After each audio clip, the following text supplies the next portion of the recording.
진짜 진지하게 해야 된단 말이에요. 여기서부터 네. 스윙, 페달, 네네. 뭐 개폐형 뭐 이런 것들의 단어들이 익숙하지 않았던 것들이 이제 들어오잖아 머릿속에. 네네. 그 중에서도 10m, 20m가 잘 나간다. 이런 시장에 대한 이제 정보들이 어느 정도 기반 베이스에 깔려 있어야지 좋은 제품을 소싱을 할 수 있는 거야. 상품 소싱해야지 휴지통 이렇게 시작을 하면 못한다. 명확하게 네가 판매하고자 하는 제품에 대한 시장 조사가 완벽하게 돼 있고 네. 누구한테 판매할 건지를 딱 생각을 하면서 소싱을 해야 된단 말이야. 그래야지 거기서 나오는 키워드들이 조합이 되면서 상품명이 만들어지고 그 특성을 가지고 상세 페이지에 소구점을 잡을 수가 있단 말이야. 청소용품 카테고리에서 쇼핑을 위해서 가장 많이 검색된 순으로 나열된 결과값이란 말이야. 이게 수요와 공급의 데이터 값이라고 가정을 하면 제일 많이 팔리는 게 뭐겠어? 여기 있는 쓰레기통이요? 맞지? 네. 그러니까 그만큼 검색을 많이 한다는 거잖아. 문제는 이렇게 약간 카테고리명 같은 키워드들이 있단 말이야. 네. 이런 키워드들은 경쟁이 개빡세단 말이야. 네. 우리 같은 이제 초보들은 그냥 넘볼 수 없는 그런 영역이란 말이야. 네. 뭐 예쁜 휴지통, 예쁜 쓰레기통 이런 게 아니라 네. 쓰레기통, 내가 대장이다. 뭐 이런 느낌 풍기잖아, 제가. 네. 저런 애들이 이제 대표 키워드들인데 쟤네들로는 우리가 경쟁력을 갖출 수가 없다는 거지.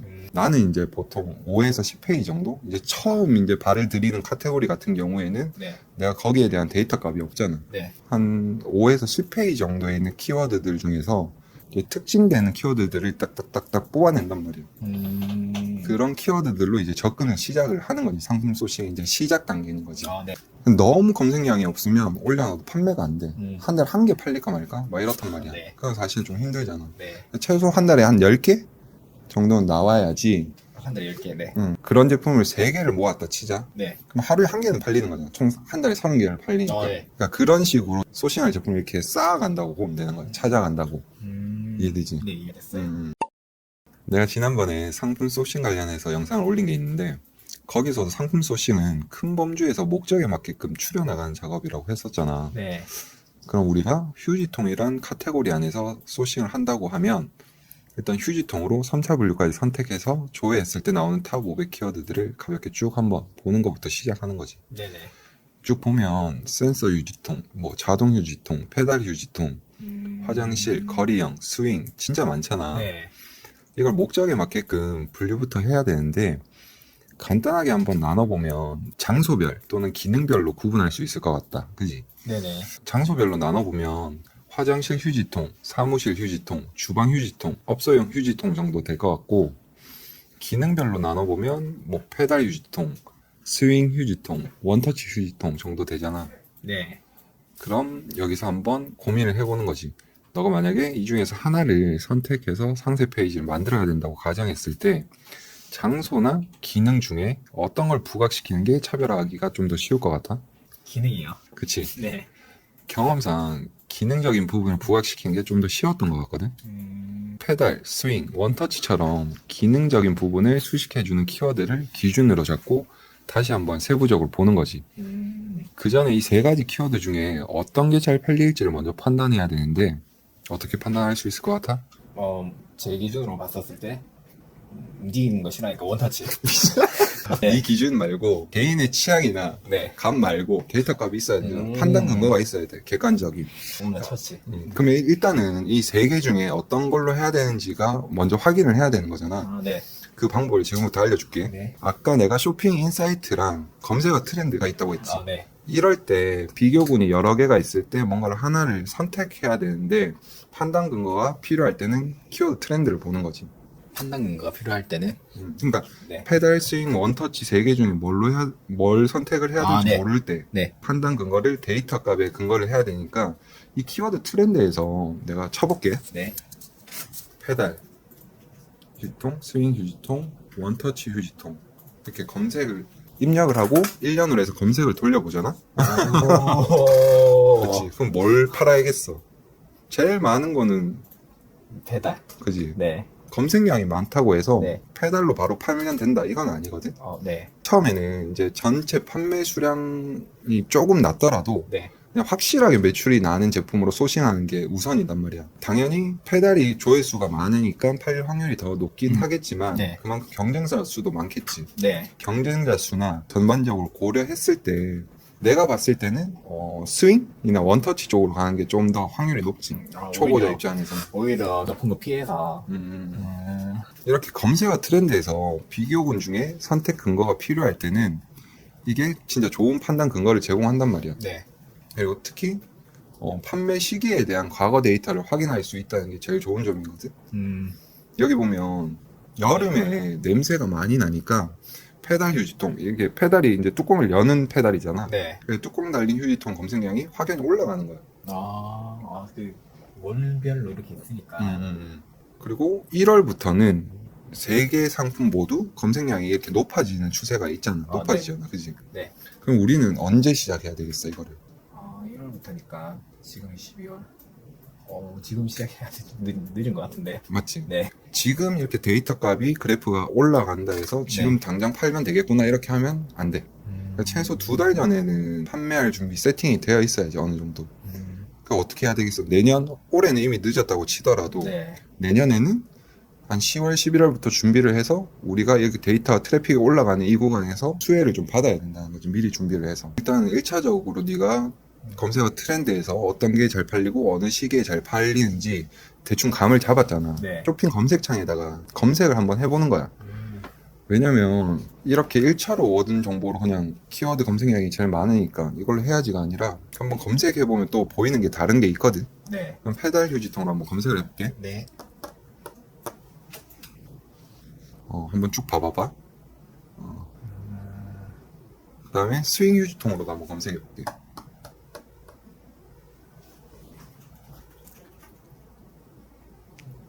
두 개의 차이가 보이니? 잘 모르겠네요. 내가 네. 본 차이점은 뭐냐면 네. 일단 페달 휴지통에 검색되는 제품들은 가격대가 일단 3, 4만 원대야. 네. 스윙 휴지통은 거의 10,000원 언더였고 네. 맞지? 네, 맞아요. 좀 더 저렴한 제품들이 많았던 것 같고 가격 비교 상품들이 굉장히 많단 말이야. 다시 한번 보면 네. 다시 한번 볼게. 네.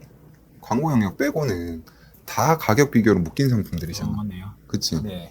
그럼 네가 이 제품을 판다고 했을 때 광고 빼고 가격 비교로 안 묶으면 노출이 안 되는 거야 결국엔.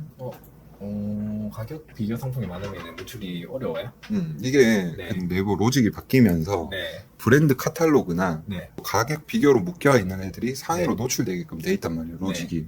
근데 이제 카테고리들을 이렇게 보다 보면 그냥 가격 비교로 안 묶여 있는 페이지들이 또 있고 이런 식으로 가격 비교로 다 묶여 있는 페이지들도 있단 말이야. 봤어요. 네. 그러면 네가 만약에 이걸 쓰레기통을 그래도 팔아야겠다. 그랬을 때는 그냥 일반 영역에 노출하기보다는 네. 가격 비교 세팅을 묶기 위한 작업들을 해야겠지. 이해되지? 네. 근데 이게 가격 비교가 장단이 있는데 묶이면 네가 1등으로 만약에 최저가로 묶여 있잖아? 네. 그럼 판매량이 장난 아니다. 막 자기 거 10원 싸움으로 막 이렇게 올린단 말이야.